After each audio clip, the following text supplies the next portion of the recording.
It is now 25 minutes to 7.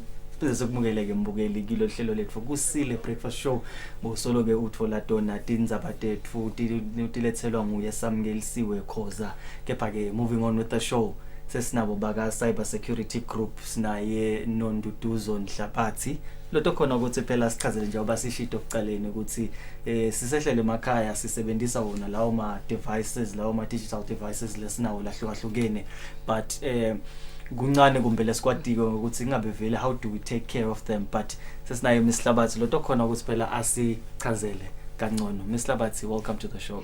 Thank you so much sivusele namaswati emakhaya. Asiqale ngendzaba ukuthi kahle kahle how do we even take care of lama devices ethu lahlukene? We have phones, we have laptops, we have ma iPad labanye. How do we take care of them in terms of cleaning? Okay, thank you so much for the question. Njengoba sathi ukuthi nyalo sinale pandemic ye coronavirus, so most of bantu basebenzela emakhaya and previously my colleagues bakatile at akhuluma nge cyber security ukuthi how do you protect yourself, but in order for that cyber space to even exist there are these devices that exist and ngiwo lesesiwasebenzisayo. So kumcoka ukuthi siqiniseke ukuthi at all times lawo ma devices ethu ahlale angilahlandekile. So lama digital devices we have my cell phones, we've got laptops, personal computers, my tablets. These are the devices that we use on a regular basis. So sengaba nje ukuthi emaswatini bazame ngaso sonke isikhathi ukuthi lawa ma devices abo abangilawa lahlobile. So dineng netindlela longatisebenzisa de ku clean lama devices akho. However, it can differ according to the different manufacturers for lawo ma devices. Lamanye ma devices utawukhanza ukuthi awukafanele ukuthi usebenzise ma chemicals such as bleach, such as ammonia. So ngibekise nje if you have your personal computer kumcoka lokuthi your personal cell phone kumcoka lokuthi lihlale lihlandekile at all times. So dinengindlela ongasebenzisa. Firstly is to ensure ukuthi itandla takho tiyahloba. So now li cleaner ukhipha onke ema accessories la ngaba khona kulelo cingo lakho, be it my headphones, also nalama pouch because ukhanza ukuthi incingo tethu tiba nalama pouch. So ukhipha leyo pouch, ukhiphe those external accessories bese soyawa sula. It is important ukuthi nalendvango losula ngayo kube indvango le kahle, not just awusuli ngetissue kumbe noma awusuli ngeliphepha because utawukhanza ukuthi lawa le material seyisuke iba too harsh for your device. So you can use a cloth, it's called a microfiber cloth, liyatholakala cishe nje titolo tonke. Usebenzisa leyo cloth yakho uyifake emandini lana ensipho. So kumcoka ukuthi phinza futhi because siyati ukuthi lama devices are sensitive, umake sure ukuthi le ndvango yakho uyifocile damp ayibi mandi, and then you can start wiping your phone. If it's a cell phone you can wipe it, and then phinza futhi as soon as uceda ugeza tandla takho. Moving along to the other devices, you do the same thing. Something I had forgot to mention before uqale, you need to make sure ukuthi leyo device yakho off. So if it's a cell phone, it's off. If it's a laptop, it's off. If it's a personal computer, it's off. We unplug. Same thing with your laptop. Nayo uyayisula kahle la ngephandle using a damp cloth, and then la ufika la ngekhathi nakhona uyayisula le screen. And then ungayithatha uyibhekise phansi ukuthi uyayishaya just a bit kutosuka any dust on the keypads, and also you need to wipe those keypads. And if leyo laptop yakho iba ne mouse, nayo leyo mouse kumcoka lokuthi uyisule. Na kanjalo ne personal computer yakho ucala kuyisula sukela etulu uyayisula angithi ma personal computers imvama ahlala edeskini. So uyayisula from etulu on the screen, you wipe everything with the damp cloth. Make sure ukuthi it is off as well, ku unplugiwe. Uyayisula yona, usule the screen, the monitor, usule keyboard yakho, usule mouse, usule system unit, and also usule nalama cables akho laba yakhona. If you do not have leyo nsipho nemandi, you can also use MR wipes, which are called disinfectant wipes. So you can also use those wipes to wipe down your devices. Okay, and how often do I do that? Is it something I do once a day? Okay, it depends ukuthi leyo device yakho ikuphi and isebenzela kuphi. Okay. Yes. If it's a cell phone, truth is we use our cell phones mina nje ngathi icingo lami ngibamba kangaki ngelanga thousands of times, so it is a bit impractical ukuthi ngingasula every time ngisebenzisa, but also kumcoka ukuthi ulisule at least twice a day. Nangabe udawuhamba in public nakhona make sure ukuthi nasocedzile lobo kwenda, the same way that you sanitize your hands or you wash your hands, you should also clean your phone before udle. Nangabe uyade ukuthi nje wena na udla uyadla ngalana ubambe icingo lakho on social media or whatever it is you're doing, make sure that you clean it. If it's a computer nangabe ngiyabekisa nje isemsebenzini, lapho ungabuka ukuthi leyo computer yakho isebenziswa ngibekise if isebenziswa ngwe-wetfan, it's advisable ukuthi now uhamba emsebenzini make sure you wipe down everything, and then before uqale kusebenza again make sure that you wipe down everything. But again, the intervals at which you clean those devices at a work place will depend on ukuthi how many people frequently visit your office and how are they interacting naleyo computer yakho. So kuyahlukana lokuthi kangakho, but as much as you can, if usebenzisa icingo lakho make sure ukuthi nangabe bolisebenzisa or if sotokudla make sure that you clean it down. If bohambile in public make sure that you clean, because dandla tethu vele sithinza tinfo letinye lesingatati ukuthi is it infected or not. Okay, then earlier on ukwathi nzenzaba ukuthi nasi cleaner those devices, they need to be off. Yes. Would I be correct to believe lokuthi it's because those things are electronical and ngasuke nje nangithi ngiyasula ngemva noma ngabe damp ngisuke ngilimali? Okay, it depends, because icingo ngibekisa ngelicingo or i-laptop kuba khona ama-circuits lala ngekhathi, so kumcoka lokuthi libe off, because utawukhanza ukuthi ngeliphutha kungasuke kungene, let's say maybe your cloth is not damp enough, ngeliphutha bese sekungena emanti, because ukhanza ukuthi lama devices ethu abanema-ports, so ngakhanza ukuthi ngeliphutha sekungena emanti la ngekhathi, so ukhanza ukuthi sekufana letinye tinfo letenda ukuthi leyo device yakho ikhona kusebenza. Okay. Yes.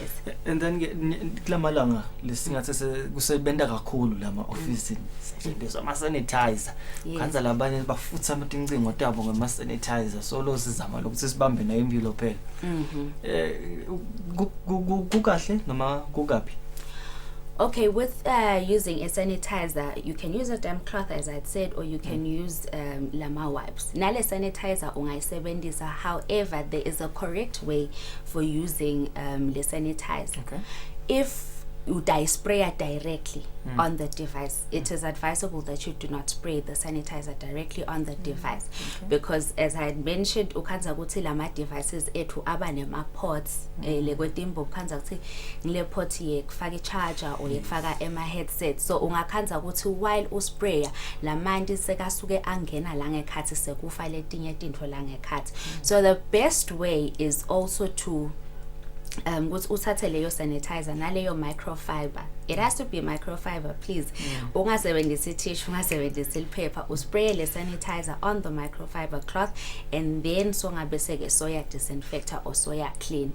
Again, it can also depend on the type of device that you're using and the manufacturer, because ukhanza ukuthi ngalendlela lama devices akheke ngakhona le material kumbe ngisho njalo labayisebenzisile, it might not be ideal ukuthi usebenzise any other chemicals. Dawukhanza ukuthi maybe now usebenzisa maybe a MacBook or iPhone, you can use ma wipes. They do advise you ukuthi usebenzise ma wipes.